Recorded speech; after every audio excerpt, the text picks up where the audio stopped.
Okay, so I just scored the mother load of 34 pants, which I've been begging for months from everyone I could possibly beg, because the homeless are so poorly clothed, constantly dirty, and clothing is just too expensive these days. So I thought I would just ramble on about things regarding the Cisco problem. I went on a walk all the way to Safeway one morning. The morning that I was so distraught when Cisco came out to me about his strangulation of his partner Shannon, strangling her till unconsciousness, desired to murder her with a chair over her head, and I tried to counsel him against any strangulation of any women ever from a liability angle. I was very alarmed at what he told me about strangling her to unconsciousness. That was June 3rd. I know that because of the editing I was doing on some live streams that morning. I worked on the Hurt Locker doing this snake dance move. It was so amazing. It kind of cheered me up. But the discussion we had, once I realized he had this very alarming and disturbing pathological desire to strangle women to unconsciousness, I stood essentially risking the entire alleged friendship, if it was a friendship or not a stalking event, and made it very clear to him that on numerous occasions he had made me uncomfortable by putting his long, gangly arms over my neck. That's pro football choke walk thing some people do in lieu of a hug, especially people with long arms and a lot of height differential. He had done that once. We were sitting outside the Merwin and I was alarmed, but I thought he was very childlike and didn't mean it in a hostile way. He had put both his hands around my chin in a way that was referencing a possible desire to choke my neck. I found that alarming. He actually did that after I told him not to do anything similar to choking or strangulation towards me. This July 3rd incident involved at least over an hour of discussing his abuse of his ex-girlfriend, which I was immediately alarmed when he told me around May 18th, May 17th about his paranoid conspiracies he used to justify his obsession with defaming his alleged ex-partner. Now I view her as more a victim or possible victim of stalking and extreme violence. She told me she has welts that are from months ago. He told me he strangled her to unconsciousness, including while he was ramming her head on his knees. And so at the point at which she would become unconscious due to his strangling her, he is now raping an unconscious woman, and that is a sexual assault. An unconscious person cannot consent to assault, to sex of any kind.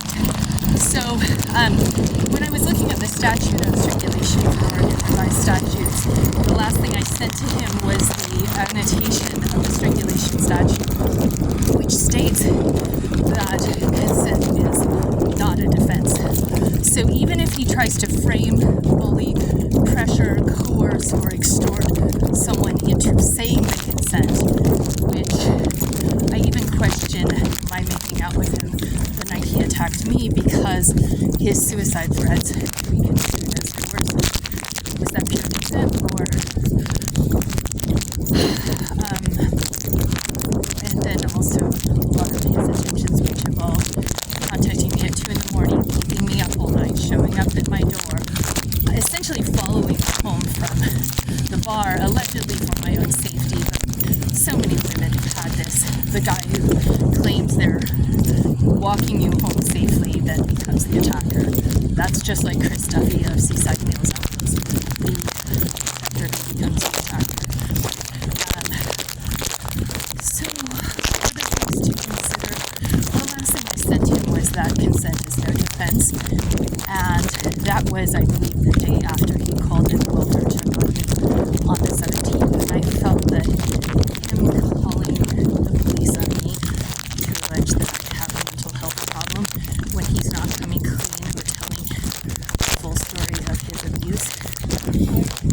very disingenuous, was very alarming to the officer, and very manipulative. Manipulative is the word that is actually this. I contacted his ex, or shall we say his other victim too, her baby daddy, who was in the dark. The baby daddy was aware that she was considering a restraining order, that the abuse and harassment had gotten that bad. She also confirmed to me that he was messaging her in a long email 2 days after assaulting me and describing a third person. For the record, I would like to state that we were not dating. Him walking me home, I didn't consider dating. I suggested we hold hands and cuddle.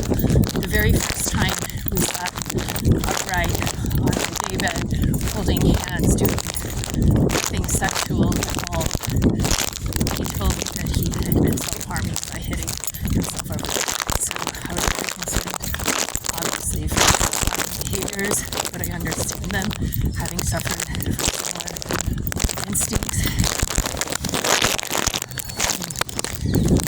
I guess in some ways I'm plagued by feelings of regret, like if I hit him things differently.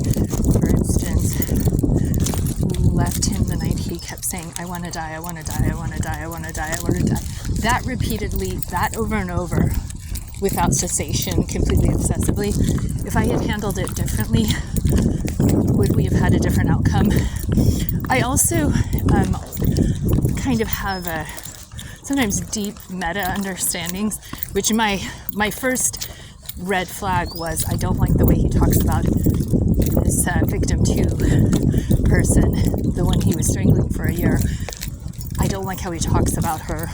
His abuse of women is alarming. There was another time he went off on a tirade about B words and C words, whores, and various epithets against women, explaining that there's just no other way to describe them, and that those words are just so satisfying to say. The night that he attacked me, his tirade was exceptionally misogynistic, and I had brought up to Lindsay Bones within possibly a week or so of hanging out with him in the whole 3-week thing that he was misogynist and paranoid. That was obviously clear.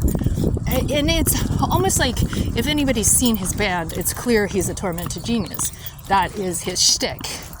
And when I look back at a lot of the advertisements for Dr. Onion and the No No Mamas, they often connote a lot of sadism, serial murder vibes. There's the photography with him licking the knife as if he's just stabbed someone and is licking the blood because he's some kind of cannibal. And in metal culture, there's often references towards sadism, Satanism, violence, and gore. And I've often, when I've hung out with metal guys or metal rock people, they often can be some of the nicest people you've ever met. Really soft, like teddy bear type people. And my theory has been because they use that music to expurgate the evil of their soul.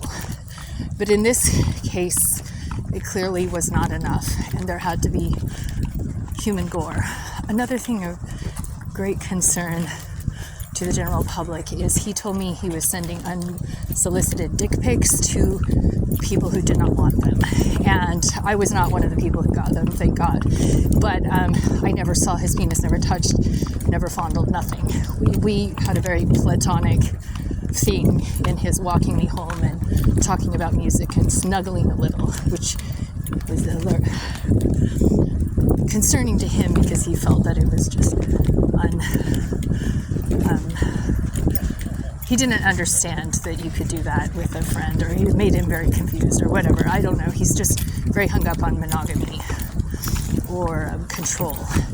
Another aspect of his assault on me is that one evening, he was about a week before the assault, or 6 days before the assault, he was attempting to call me late at night, leaving the bar, somewhat tipsy or drunk, trying to hang out with me. And I had a guy friend over at my house. And I explained my guy friend is sleeping. He freaked out, got very excited and overblown, and was essentially standing outside this brewery shouting at me about the kind of people that are my friends and the danger I'm putting myself in. I thought we could just go to my apartment, check that my friend was still sleeping and okay and didn't need anything, and then go about our merry way of being music hipsters, talking about music and art and culture and life, because he's so intellectual and his company was desirable to me in that regard. Instead, no, I essentially got verbally abused and chastised for having this person over. He then also insinuated that I was having possible affair with that person, and I did not feel in any way required to divulge. Hi, how are you? I'm busy.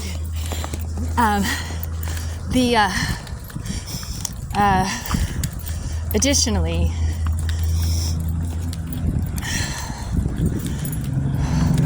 it dawned on me later, just only about 3 days ago, that when he assaulted me, it may have been a jealousy and rage over that person's attentions towards me or my friendships with multiple men who I consider guy friends, and his inability to handle his need to have exclusive and total control over my life and access at every moment of my free time, which involved essentially me not being able to sleep from May 19th when it started till June 13th when he strangled me and bit my tongue so hard my tongue still hurts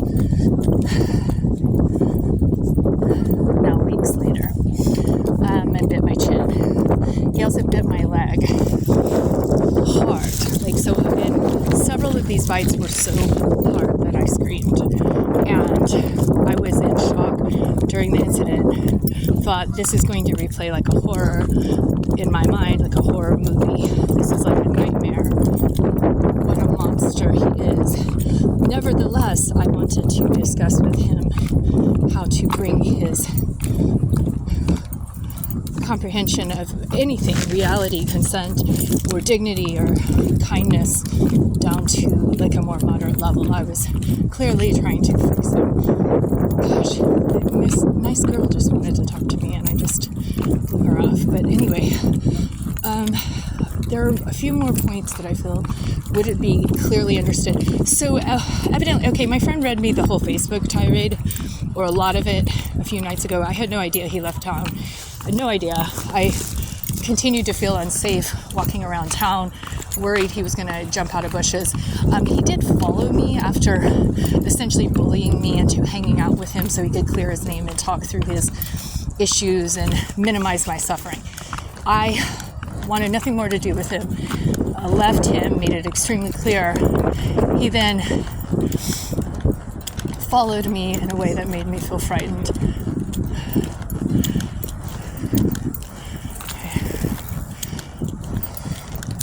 That guy just told me about raping his ex to punish her for cheating, anally raping his ex. I really have trouble with that. So anyway, I feel like there's more to be said. I guess I will try to say it in another space because I feel like I'm distracted now. But those thoughts, I guess in a way I'm moved that Alex Gramson would put out his statement. It's clear that he wants to call me a liar or suggest that his injury of me was in any way just not a big deal. His lack of empathy struck me as sociopathic. His extreme violence he immediately began downplaying and then furthermore bullying me and then calling me a slut and a bitch after assaulting me in this very kind of creepy wanker, like it really turns him on to call a woman a slut after he assaults them. Online it was said that he sexually assaulted me, and that made me feel like, okay, well I've been, variously raped, as a lot of women have been raped in different styles and formats, like from date rape to rape at a party or rape while you're unconscious or rape by a kidnapper. I didn't think of this as a sexual assault, but given the context was this coercive stalkery, follow you home,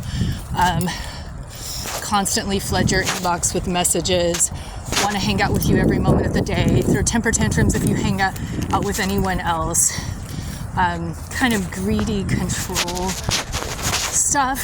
And then the kissing stuff came after the suicide ideation stuff, and then the violence being in the context of him being...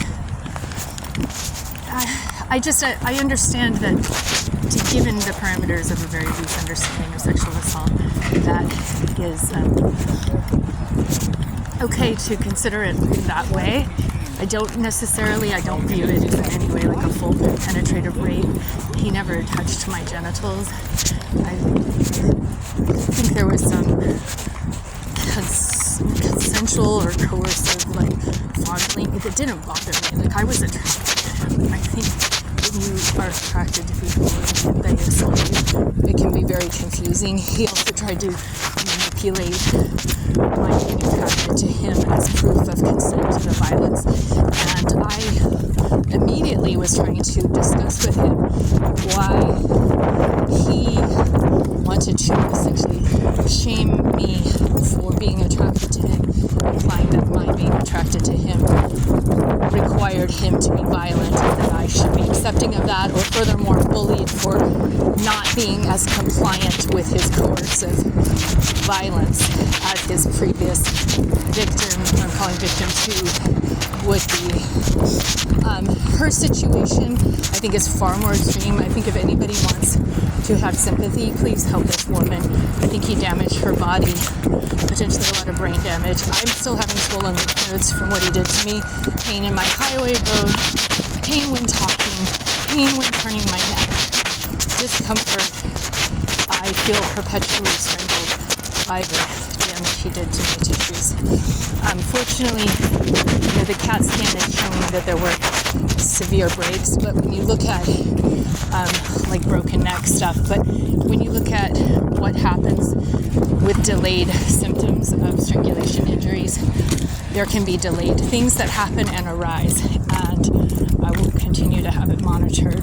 I think the medical system is ill-equipped to understand the amount of discomfort strangulation can cause. It's like a persistent reminder of his abuse, which is itself very emotionally disturbing, because if I could forget about the pain that he's inflicted on my body, then I could feel better. I was somewhat annoyed by his statement saying that he made people feel uncomfortable and unsafe. I feel that that is a watering down of the content of his behavior. He made people feel uncomfortable, surely, but he also assaulted someone. He also inflicted pain on someone. He also, was trying to have a sexual relationship with his cousin, sending her sexual propositioning. She apologized to me that she didn't protect me from him, and I felt some anger towards victim 2 that she did not come forward about his abuse in order to have protected me, because if she had been coming out about his abuse, then I would be safe and he would have been a marked individual, hopefully, who would not have the opportunity to assault in the same manner or without scrutiny. So I can't fault her for her victimization or Stockholm Syndrome or love or whatever she had for him that perpetuated this situation of ongoing violence. During the assault, I thought, wow, this is very domestic violence. When I tried to confront him on the ethics of it, he'd say things like, I don't give a fuck. I don't really want to deal with that guy. That's for sure. That guy harasses me. Okay. Well, let's just call it a day.